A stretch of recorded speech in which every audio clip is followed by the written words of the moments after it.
Video में और तुम्हारी कक्षा में, ठीक है, हमने जो पाठ पढ़ा कौन सा, महिला आश्रम, इस पाठ का हम स्वाध्याय देख रहे हैं। ठीक है, स्वाध्याय सबने लिखा है क्योंकि फिर से रिवीजन के लिए, स्टार्टिंग के लिए। ठीक है, तो स्वाध्याय में सबसे पहले कह दिया है संजाल पूर्ण कीजिए। ठीक है, तो आपके लिए सबसे पहले ये जरूरी रहता है कि आपका पहला प्रश्न ये आता है संजाल पूर्ण कीजिए। तो वहाँ आपके आकृति जो आप बनाते हैं, ठीक है, यानी आपका एक पेपर की प्रेजेंटेशन वहाँ से शुरू हो जाती है। प्रश्न क्रमांक, प्रश्न का उप नंबर, फिर उसका भी एक उप नंबर आता है। ठीक है, इस प्रकार 3 नंबर आते हैं पहले प्रश्न के लिए या 2 नंबर आते हैं। उन प्रश्नों के नंबरों को लिखने के बाद आकृति बनाने के लिए हम ऊपर का प्रश्न नहीं लिखते हैं, प्रश्न नंबर और सब नंबर लिखकर इस आकृति को बनाना शुरू कर देते हैं। और इस आकृति को उत्तर हम कहाँ से लिखते हैं, परिच्छेद में से देखकर लिखते हैं। ठीक है, तो इसी तरह अब यहाँ हमें ये जो संजाल दिया हुआ है गुणदाउदी की विशेषताएं, तो ये पाठ में से पढ़कर आपको क्या करनी है, किसी एक परिच्छेद में ये विशेषताएं दी गई हैं, इन विशेषताओं को 4 मुद्दे में लिखना है। आकृति जिस टाइप की है उसी टाइप की आपको क्या करना है, आकृति बनानी है। फिर आपका दूसरा प्रश्न है कारण लिखिए। ठीक है, काका जी ने कंपास बॉक्स मंगा रखा, लेखक ने फूल के गमले अपने पास से निकाल दिए, उसका कारण क्या था। तो जो कारण है इसका कारण दिया हुआ है आपका टेक्स्ट बुक में। ठीक है, कि कारण क्या था, लेखक ने फूल के गमले अपने पास से निकाल दिए। क्यों निकाल दिए, कुछ याद है पाठ में से?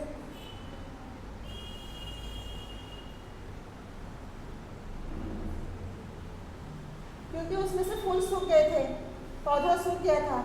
जब उन्होंने रास्ते के किनारे पर था उसको उठाकर घर लाए थे, ऐसे कुछ था ना। फिर उसे अपने सिरहाने के पास रखा, पानी दिए, हवा पानी से वो पेड़ हरा भरा वो फूल आए।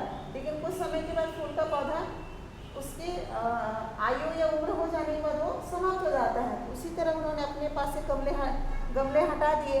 तो इस तरह इसका कारण जो है, ये जो कारण आता है ये पूरे एक अंक के लिए आता है एग्जाम में। तो कारण भी आपका परिच्छेद में आएगा। अभी हम इस पाठ से पढ़कर लिख रहे हैं, पूरे पाठ से, लेकिन एग्जाम में जब आता है तो वह परिच्छेद से ढूंढ कर ही हमें लिखना है। आपका वाचन कितना बारीकी से है, ध्यान से है, उतना ही सही उत्तर आप लिख सकते हैं। तो वाचन ज़्यादा जरूरी है। फिर आपका तीसरा प्रश्न है जिन्हें ता प्रत्यय लगा हो ऐसे शब्द पाठ से ढूंढकर उन प्रत्यय साधित शब्दों की सूची बनाइए। मुझे अब शब्द बताओ इस पाठ से ढूंढकर जिसके अंत में ता लगा हुआ है, जल्दी बताओ। पाठ में से ही ढूंढकर बताना है, हाँ, लिखा हुआ नहीं बताना है, पाठ से ढूंढकर बताना है। अभी ऐसे शब्द बताना है जिसमें कि प्रत्यय ता लगा हो, पाठ में से ढूंढकर मुझे बताना है।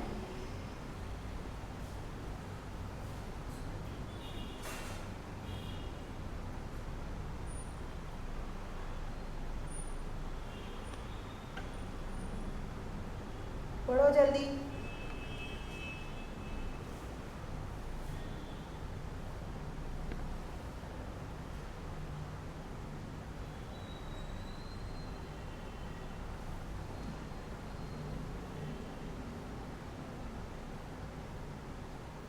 यानी इसके कुछ ही शब्द यहाँ आए होंगे, इसलिए आपको पूरा पाठ पढ़ना होगा। पढ़ो जल्दी। हाँ, आवश्यकता, आवश्यक, उसमें ता लगा प्रत्यय, आवश्यकता, ओके। और हाँ, कुशलता, कुशल, उसमें ता प्रत्यय लगा, ओके। और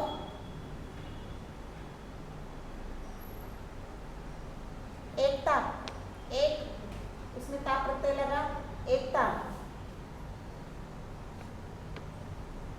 बिल्कुल आसान है, आप प्रत्यय जानते हो, पहचानते हो, लेकिन शब्द क्या है, सही उत्तर लिखने के लिए आपको उसी परिच्छेद में से वही शब्द ढूंढकर लिखने हैं। ठीक है, तो ही आपको उसके पूरे अंक मिलेंगे। यानी हर एक संजाल का या आकृति का बेस आपका परिच्छेद है, पैराग्राफ है, उसी में से ढूंढकर उत्तर लिखना है। इसलिए पढ़ते समय सबसे पहले क्या दिया रहता है, प्रश्न रहता है और उसके नीचे पैराग्राफ आता है। बोर्ड एग्जाम में ऊपर संजाल होता है, नीचे बीच में पैराग्राफ आता है, तो उसके नीचे और 2 प्रश्न आते हैं, कृतियाँ आती हैं। तो कृतियाँ पढ़ लो पहले कि क्या क्या सॉल्व करना है। ऊपर का प्रश्न के प्रश्न पढ़ो, उसके बाद पैराग्राफ पढ़ना शुरू करो। पहली बार पढ़ते आपको लगेगा हाँ मैंने ये प्रश्न पढ़ा है, वहाँ थोड़ा सा पेंसिल से थोड़ा छोटा सा टिक मार करना है। बोर्ड एग्जाम में बिल्कुल भी क्वेश्चन पेपर पर लिखना वगैरह नहीं रहता है, कुछ भी नहीं लिखना आपको क्वेश्चन पेपर पर। तो थोड़ा सा निशान, दूसरी बार जब आप पढ़ेंगे तो आपको कंफर्म उसी उत्तर को अपने आंसर शीट पर लिखना है, ठीक है। तो इस तरह आपको क्या करना है, पाठ्य पुस्तक में से ता लगे हुए, ता प्रत्यय लगे हुए शब्दों को ढूंढकर लिखना है। उसके बाद है अगला, प्रवाह तालिका पूर्ण कीजिए आश्रम के नियम। आश्रम के क्या क्या नियम थे, कोई बताएगा पढ़कर? यदि पाठ का वाचन हुआ है तो उसके नियम।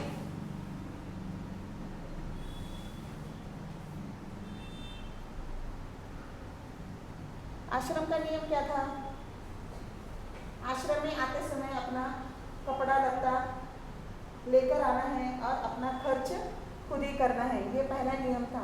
आश्रम छोड़ने से पहले आपको क्या करना पड़ेगा, मतलब उस आश्रम छोड़ने से पहले आपको सूचना देनी होगी कि मैं आश्रम छोड़कर जाऊंगी, या किसी को आश्रम से निकालना भी होगा तो 2 महीने पहले उन्हें नोटिस देनी होगी। इस तरह के रूल्स थे। और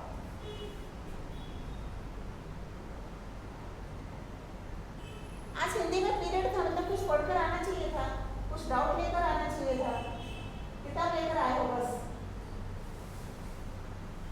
नेक्स्ट पीरियड, क्योंकि आपके मैथ साइंस के पीरियड ज़्यादा हैं, भाषा के पीरियड कम है, तो कम से कम अपने डाउट लेकर कोई व्याकरण का कोई लेसन, कोई कविता जो भी है वह लेकर आना है, ताकि 40 मिनट हमारे पास बहुत हैं, टीचिंग के लिए 20 मिनट बहुत है।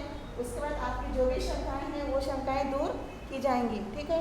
तो इसके बाद आश्रम के नियमों को लिखना है क्रम से, पाठ में जिस तरह दिया है क्रम से, उस क्रम से आश्रम के नियमों को लिखना है। उसके बाद है पाठ में प्रयुक्त पर्यायवाची शब्द लिखकर उनका स्वतंत्र वाक्य में प्रयोग करो। अब मुझे पर्यायवाची शब्द बताओ, पाठ से ढूंढकर एक ही अर्थ के 2 शब्द देखो मिलता है क्या, जल्दी।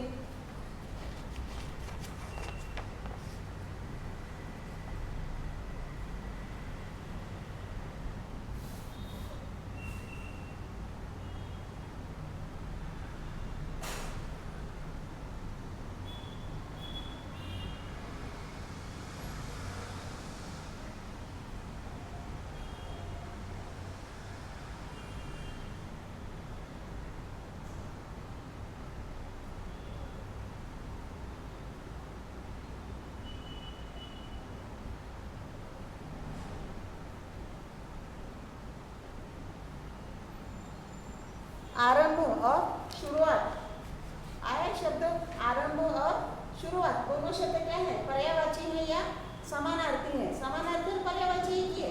समानार्थी में हम सिर्फ एक अर्थ लिखते हैं, पर्यायवाची में उसी शब्द के हम अनेक अर्थ लिखते हैं या अनेक शब्द लिखते हैं। तो इसी तरह पाठ में से देखो, हमने जो 5वीं से लेकर 8वीं तक व्याकरण पढ़ा है, समानार्थी, विरुद्धार्थी, एक वचन, अनेक वचन, स्त्रीलिंग, पुल्लिंग, ये सारे जो शब्द हैं बड़े आसान लगते हैं, लेकिन यहाँ वही आसान शब्द आपको आसान तरीके से नहीं पूछा गया है। आपके सामने शब्द नहीं लिखा गया कि रात का अपोजिट लिखो, इस तरह नहीं है, या रात और दिन दोनों शब्द आए, लेकिन आपको क्या करना है, परिच्छेद में से ढूंढकर लिखना है। तो ढूंढकर जब लिखना है तो आपका वाचन पूरे ध्यान से और बारीकी के साथ होना चाहिए, तो ही हम इसमें से पर्यायवाची शब्द, समानार्थी शब्द ढूंढकर लिख सकते हैं। तो पाठ में प्रयुक्त पर्यायवाची शब्द लिखकर उनका स्वतंत्र वाक्य में प्रयोग करो। अब हमने जैसे ये 2 शब्द ढूंढ लिए, प्रारंभ और शुरुआत, इसका वाक्य में प्रयोग कौन करेगा? प्रारंभ शब्द का वाक्य में प्रयोग,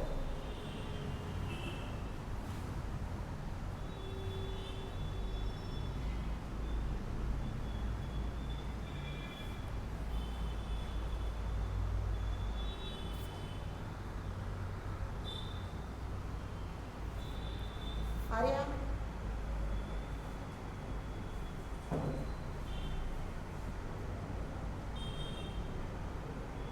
प्रारंभ का अर्थ समझ में आया ना? प्रारंभ है तो वाक्य बनाने में इतनी देर नहीं लगनी चाहिए, फास्ट।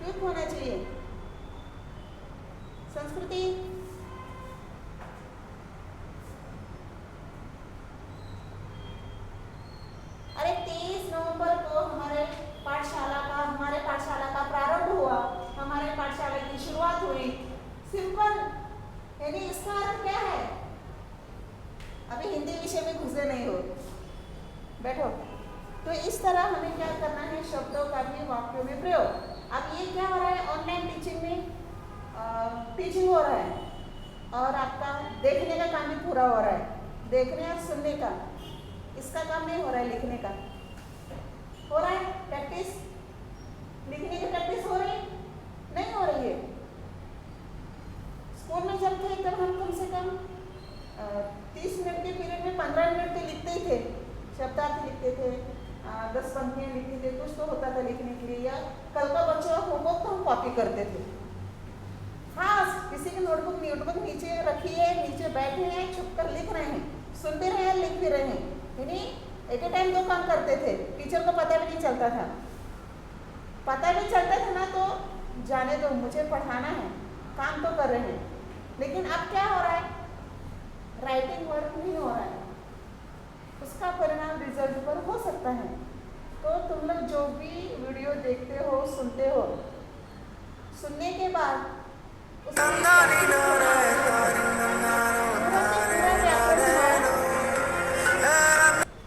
हो चुका है ना, समझ लो पूरा व्याकरण हो चुका है, लेकिन उसकी पूरी प्रैक्टिस हुई है क्या, नहीं हुई है। तो प्रैक्टिस जब तक नहीं करोगे तब तक कुछ नहीं होने वाला है। सिंपल है, बैठे बैठे आप कल्पना करो, मैं 10 शब्द लिखो और उसी 10 शब्दों का वाक्य में प्रयोग करो। सिंपल सा प्रश्न आएगा कि जो तुमने शब्द ढूंढे हैं उन्हीं शब्दों का वाक्य में प्रयोग करो। तो वाक्य में प्रयोग करना कब सीखोगे, कब आएगा, जब आप लिखोगे। लिखोगे तो बोलोगे, बोलोगे तो लिखोगे, दोनों एक दूसरे से जुड़ा हुआ है। तो कम से कम रोज का, अब 10 पंक्तियां नहीं, कम से कम 1 पन्ना आपका राइटिंग वर्क होना ही चाहिए, और वो राइटिंग वर्क आपका बिना देखे होना चाहिए, सेल्फ स्टडी का। ठीक है, आज मैं किताब में से मैंने 20 शब्द ले लिए हैं, इन 20 शब्दों का वाक्य में प्रयोग करूंगा। या मैंने आज संध्या के 10 वाक्य लिखूंगा अपने मन के, खुद के, और लिखने के बाद चेक भी खुद ही करना है। चेक कब करोगे, लिखने के बाद दूसरे दिन चेक करना है या करवाना है चेक कि मैंने जो सिंपल छोटे छोटे वाक्य लिखे हैं वो वाक्य सही है या गलत, उसमें कौन सी मिस्टेक होती है, ये देखना है। 10वीं के विद्यार्थियों के लिए आज इस कोरोना की परिस्थिति में जो सेल्फ स्टडी करेगा उसी की आगे की तैयारी पक्की होगी, यानी बेस पक्का होगा। 10वीं पास होकर पढ़ाई यहाँ रुकती है नहीं, उससे भी और बड़ी परीक्षा के लिए आपको आगे जाने के लिए तैयार होना है तैयार। आप 11th में जाओगे, 12th में जाओगे, तो यहाँ का यदि बेस अच्छा होगा तो आगे जाकर प्रॉब्लम हो सकती है। तो जो विद्यार्थी सेल्फ स्टडी करेगा, मोबाइल पर हर लेसन के, हर विषय के, हर टॉपिक के, हर व्याकरण के हजारों वीडियो हैं, लेकिन देखने भर से कोई उसका फायदा नहीं है। भाषा के किसी भी विषय के लिए हो, आप मैथ्स के हो, साइंस का पढ़ो, कुछ भी पढ़ो, देखने के बाद उसका प्रैक्टिस सबसे ज़्यादा जरूरी है। तुम लोग खुद ही सोचो कि वीडियो देखने के बाद हम कितनी प्रैक्टिस करते हैं, कौन बताएगा कितनी प्रैक्टिस करते हो। हम वीडियो भेजते हैं, घर में पूछा जाता है वीडियो आपने देखा, हाँ देखा, हो गई पढ़ाई। यहाँ पढ़ाई पूरी नहीं होती है, यहाँ टीचर और पेरेंट्स दोनों तुम पर जवाबदारी डालकर फ्री हो गए। टीचर ने पढ़ाकर फ्री हो गए और तुम लोग पेरेंट्स फी भर के फ्री हो गए। जिम्मेदारी किसकी है? किसकी जिम्मेदारी? तुम्हारी जिम्मेदारी है कि तुम कितना अपने जिम्मेदारी पर कितनी पढ़ाई करते हो। आज का समय जो है कोरोना का, इसकी वजह स्कूल बंद है। आज भले स्कूल शुरू हुई, लेकिन हम ये नहीं जानते कि कल शुरू रहेगी या नहीं होगी। तो जो विद्यार्थी मुझे लगता है केंद्र शासन की सारी परीक्षाएं शुरू हैं, ठीक है, जैसे कि NPSC की एग्ज़ाम है, स्कॉलरशिप की भी एग्ज़ाम होगी, 10वीं बोर्ड की भी एग्ज़ाम होगी। लेकिन अब एग्ज़ाम के लिए एग्ज़ाम की डेट तो दे दी है कि इस महीने में परीक्षा होगी, लेकिन स्कूल शुरू नहीं है। शुरू होगी लेकिन विद्यार्थियों की उपस्थिति नहीं है। तो ऐसे परिस्थिति में जो विद्यार्थी पढ़ेगा वही आगे बढ़ेगा। जो सिर्फ स्कूल को दोष देगा, सरकार को दोष देगा या टीचर को दोष देगा, वो दोष ही देकर रह जाएगा और वहीं रहेगा, आगे नहीं बढ़ेगा। आगे बढ़ना है तो खुद का प्रयत्न सबसे ज़्यादा जरूरी है। जब तक हम सेल्फ स्टडी नहीं करेंगे, अब तुम्हें सेल्फ स्टडी के लिए भी क्या तुम्हारे सामने वीडियो है, उसके बाद की प्रैक्टिस जो है वो तुम्हें करनी है ना हम टीचर कर सकते हैं ना पेरेंट्स कर सकते हैं। प्रैक्टिस के लिए कौन जिम्मेदार है? तुम लोग हो। तो प्रैक्टिस करना बहुत सबसे ज़्यादा जरूरी है। उसके बाद देखो अगला प्रश्न है अभिव्यक्ति। पत्र लिखने का सिलसिला सदैव जारी रहना चाहिए, इस संदर्भ में अपने विचार लिखिए। अब यहाँ सोमत है, अभिव्यक्ति है कि पत्र लिखने का सिलसिला यानी पत्र हमेशा लिखते रहना चाहिए, तो ये कंटिन्यू रहना चाहिए। तुम्हें क्या लगता है? तुम्हें अपने विचार इसमें लिखने कि पत्र लिखना यदि जारी रहेगा तो क्या होगा और बंद हो जाएगा तो क्या होगा, दोनों विचार आपको यहाँ लिखने हैं। आपको पत्र लिखना पसंद है, आप पत्र लिखते हो, तो उस अनुभव को इसमें आपको लिखना है। ये सोमत है। सोमत के लिए कोई उत्तर निश्चित नहीं है। मैं बार बार ये बताती हूँ कि उत्तर निश्चित नहीं है। तुम जो लिखोगे वो 100% सही होगा। सिर्फ शर्त ये है कि आपका सोमत शुद्ध लेखन और विषय के अनुसार होना चाहिए। फिर है अगला है उपयोजित लेखन, निबंध लिखना। इसमें संदेश वहन के लिए आधुनिक साधनों से लाभ हानि विषय पर 80 से 100 शब्दों में निबंध लिखिए। ठीक है, यहाँ आपको क्या करना है? निबंध लिखना है। संदेश वहन के आधुनिक साधन, आधुनिक साधन यानी कौन कौन से साधन है? जल्दी, संदेश वहन के साधन कौन कौन से? आप भी वर्तमान में मोबाइल और टेलीविजन। मोबाइल के अंदर भी बहुत सारे टेलीग्राम, ट्विटर और व्हाट्सएप और बहुत सारे आ चुके हैं। ठीक है, उसके बाद पोस्ट ऑफिस है, वो भी शुरू है, उससे भी होता है।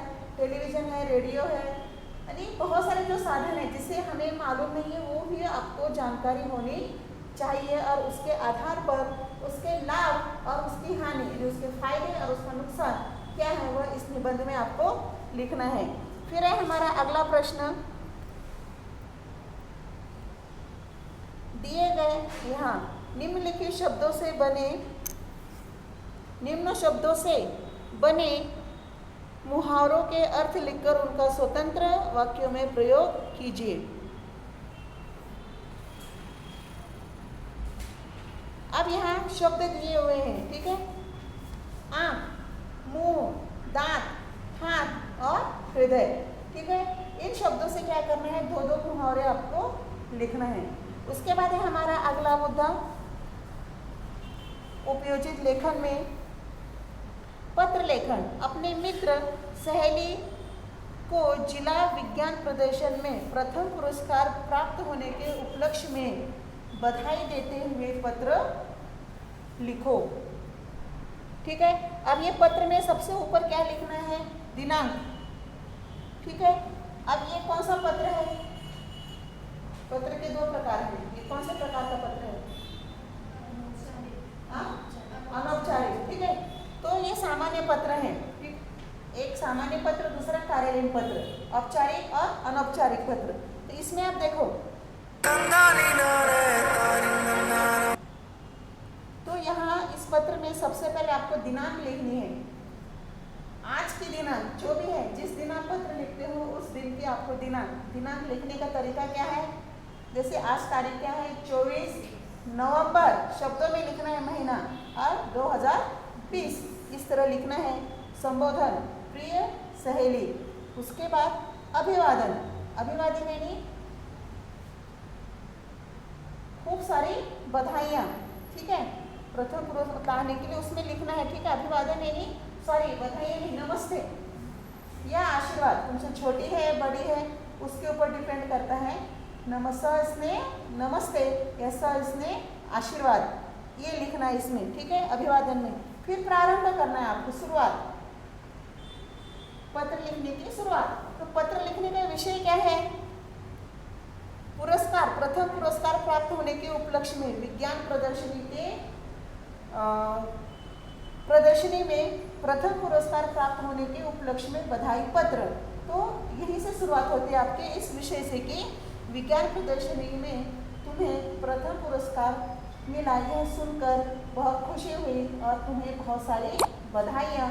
उसके बाद ये समाचार तुम्हें कहाँ से मिला, कैसे मिला, वो इस पत्र में आपको लिखना है और अपने परिवार की तरफ से भी आपको क्या करना है, उसे बधाई देनी है। उसके बाद समापन, तुम्हें मेरी तरफ से और मेरे परिवार की तरफ से और अधिक बधाई, तुम्हारी प्रिय सहेली, और फिर वहाँ अपना नाम आएगा, फिर नीचे हस्ताक्षर लिखना है और फिर यहाँ तुम्हें अपना पूरा पता लिखना है। ठीक है, हमने वीडियो में देखा था कि यही पता ऊपर में आया था। तुमने फ़ोन किया था ना, किसने फ़ोन किया था मुझे कि टीचर पत्र लेखन में ऊपर भी एड्रेस दिया है, नीचे भी है। तो टेक्स्ट बुक में ये दिया है, ठीक है।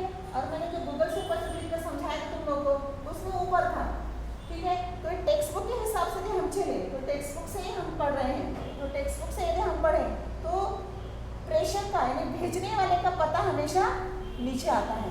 तो ये पता लिखना है आपको और नीचे फिर ईमेल आईडी अपनी लिखनी है, ठीक है। और इस तरह हमें यह सामान्य पत्र लिखना है। तो ये पत्र मुझे अभी लिखकर दिखाना है नेक्स्ट पीरियड टीचर आने तक, ठीक है।